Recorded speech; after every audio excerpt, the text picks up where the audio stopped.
Hello विद्यार्थी मित्रों, welcome to our channel जात मेहनत जिंदाबाद। जात मेहनत जिंदाबाद चैनल में फरी एक बार आपनु हार्दिक स्वागत है। मित्रों आज आपणे કેટલાક પ્રીપોઝિશન્સ ની ચર્ચા કરવી છે। ગયા વખતે કેટલાક પ્રીપોઝિશનો આપણે જોઈ લીધા છે મિત્રો।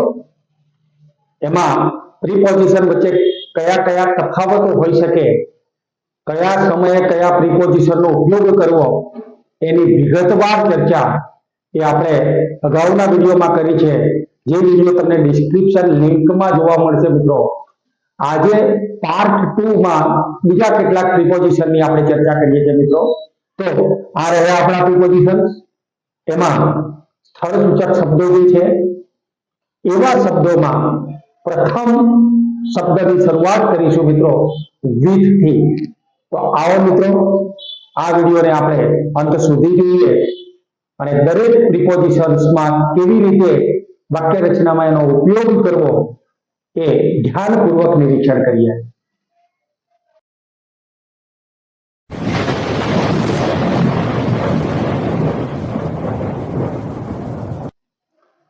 तो मित्रों प्रीपोजिशन्स नंबर 1 with। with એટલે સાથે, વડે અથવા સાથે આવા બે શબ્દો તમારે લેવાના છે। ગુજરાતીમાં with નો ઉપયોગ કરીએ વડે અથવા સાથે। મિત્રો જ્યારે કોઈ વ્યક્તિની સાથે તમે હોય, જ્યારે કોઈ વ્યક્તિની સાથે તમે ચાલતા હો, મુસાફરી કરતા હો, રમતા હો, તો વ્યક્તિની સાથે હોવાનો ભાવ સૂચવવા માટે તમારે with નો ઉપયોગ કરવાનો છે। તો એના ઉદાહરણ જ્યારે આપણે જોઈએ ત્યારે ધ્યાનપૂર્વક તમે જોશો કે માયા goes to school with her friend, with Chhaya. Maya goes to school with છાયા। માયા એ છાયાની સાથે સ્કૂલમાં જાય છે, એની મિત્રની સાથે સ્કૂલમાં જાય છે। તો મિત્રો અહીંયા માયા છાયાની સાથે એના માટે આપણે with શબ્દ વાપર્યો છે। I live in Ahmedabad with my family। હું અમદાવાદમાં મારા પરિવાર સાથે વસવાટ કરું છું। તો મારા પરિવાર સાથે અમદાવાદમાં વસવાટ કરું છું એના માટે સાથે હોવાનો ભાવ સૂચવવો છે માટે તમે પ્રીપોઝિશન with વાપરો છો મિત્રો। એટલે with નો ઉપયોગ એ સાથે હોવાનો ભાવ સૂચવે છે।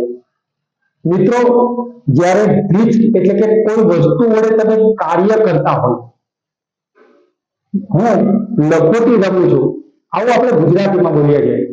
હું ચપ્પુથી શાકભાજી કાપું છું આવું આપણે ગુજરાતીમાં બોલીએ છીએ, પણ અંગ્રેજીમાં એના માટે વડે અથવા દ્વારા જ્યારે હોય ત્યારે તમારે with શબ્દનો ઉપયોગ કરવાનો છે।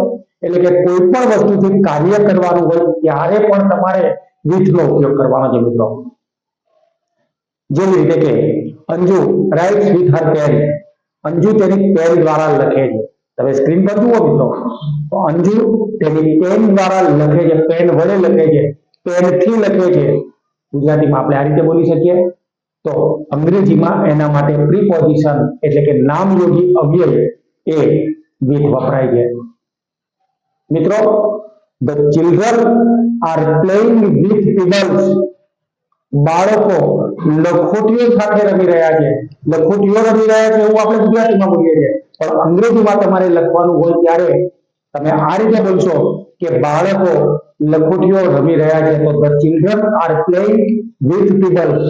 તો આ પ્રમાણે તમારે with નો ઉપયોગ કરવાનો છે। તો બે પ્રકારે with વાપરીએ છીએ મિત્રો।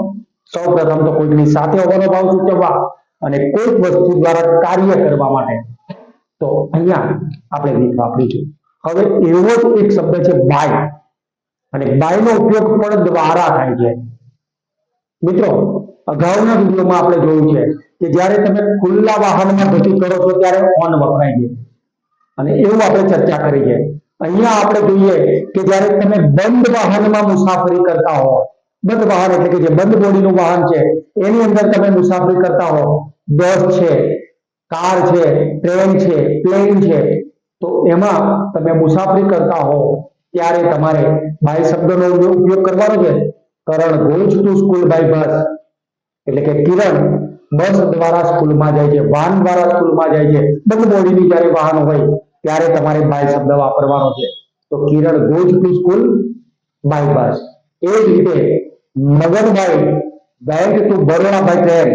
મગનભાઈ ટ્રેન દ્વારા વડોદરા ગયા હતા, તો વડોદરા ગયા હતા ટ્રેન દ્વારા, ટ્રેન વડે, તો એમાં તમે by નો ઉપયોગ કર્યો છે, કારણ કે ટ્રેન પર બંધ બોડી, એના ડબ્બાઓ બંધ બોડીના હોય છે મિત્રો, તો ખુલ્લા વાહનમાં on વપરાય છે અને બંધમાં તમારે by નો ઉપયોગ કરવાનો છે. by એટલે દ્વારા. હવે મિત્રો પેસિવ વોઇસ, આપણે એક્ટિવ અને પેસિવ ની અગાઉના વિડીયોમાં ચર્ચા કરી છે કે કર્મણી વિભક્તિ સાથે હંમેશા by નો ઉલ્લેખ કરીએ છીએ આપણે, by me, by him, by you વગેરે વગેરે. તો અહીં એ પણ વિડીયો આપણે ડિસ્ક્રિપ્શન લિંકમાં મોકલી દઈશું, એટલે એ બાને તમે એક્ટિવ પેસિવ પણ તમે નજર નાખી લેશો મિત્રો. તો એ letter is written by me, મારા દ્વારા એક કાગળ લખાયો.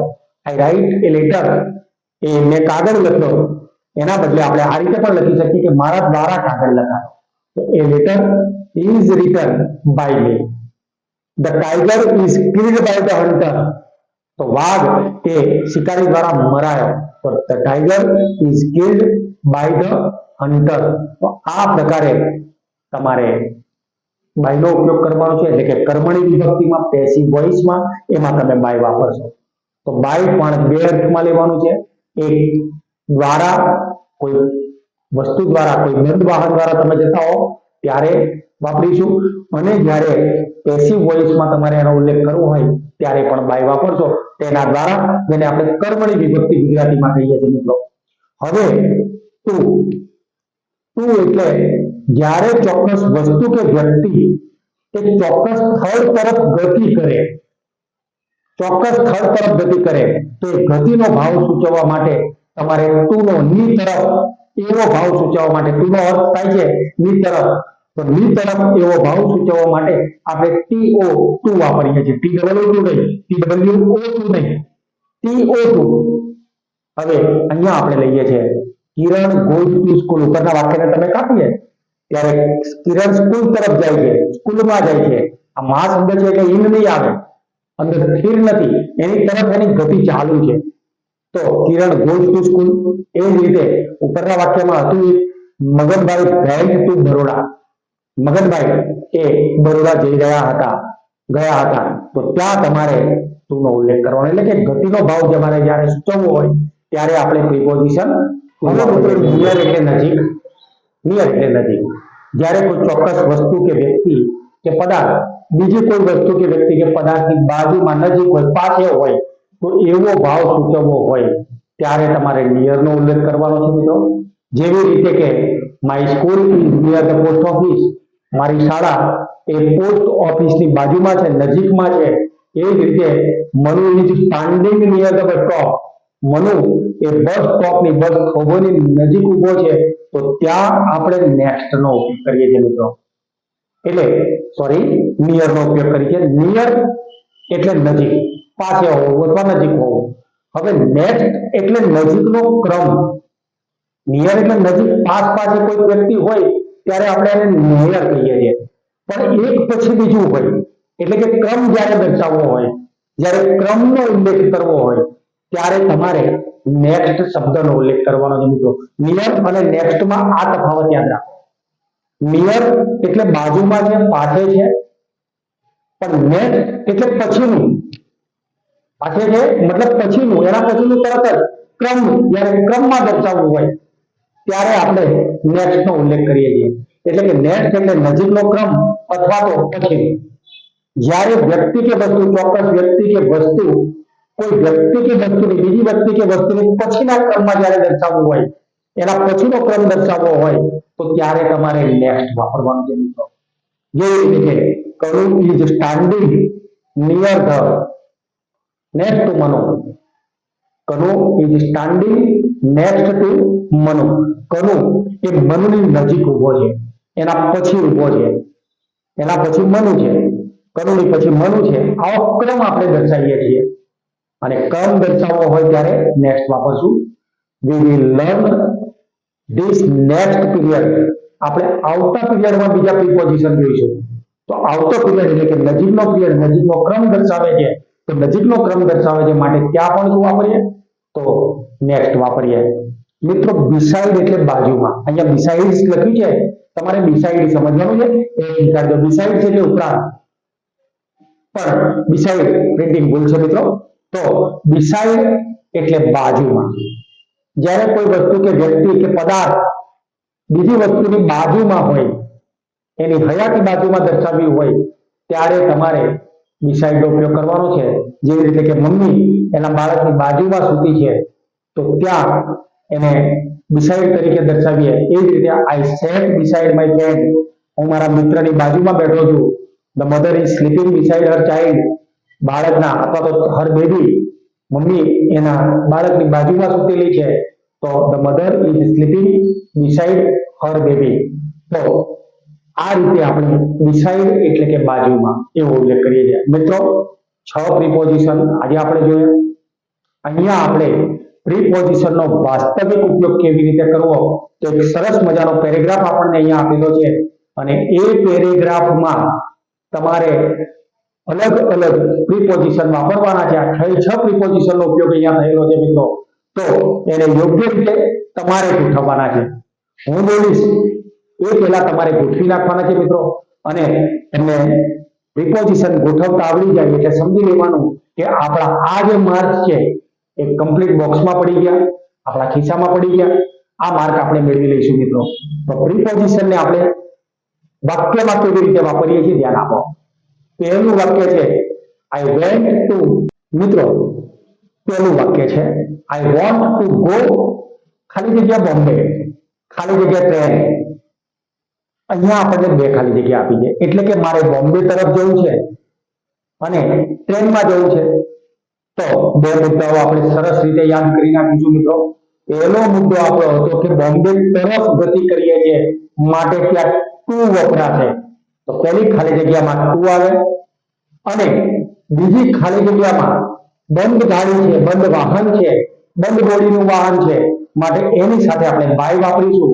તો I want to go to Bombay by train. હવે I shall go with, I shall go ખાલી જગ્યા માય પેરેન્ટ્સ, હું ભૂલી ગઈ છે જવાબ.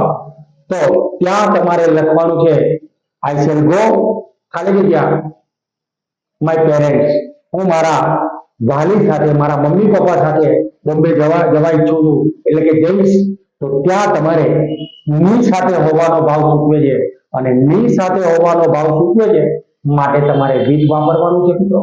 એ જ રીતે આગળનું વાક્ય છે my elder brother will seat ખાલી જગ્યા મી, મારો મોટો ભાઈ જે છે એ મારી બાજુમાં બેસશે.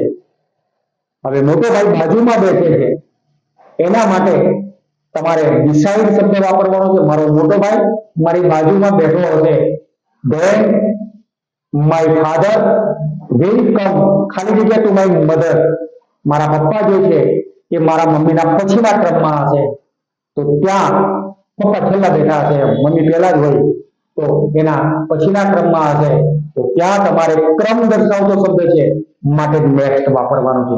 અને લાસ્ટ વાક્ય છે એમાં માય ગ્રાન્ડ પેરેન્ટ્સ એટલે કે મારા દાદા દાદી લીવ ખાલી જગ્યા ધ સી શોર, દરિયા કિનારાની નજીકમાં એમનો બંગલો છે, એટલે દરિયા કિનારાની નજીક બોમ્બેમાં વસવાટ કરે છે. તો my grandparents live near the sea shore.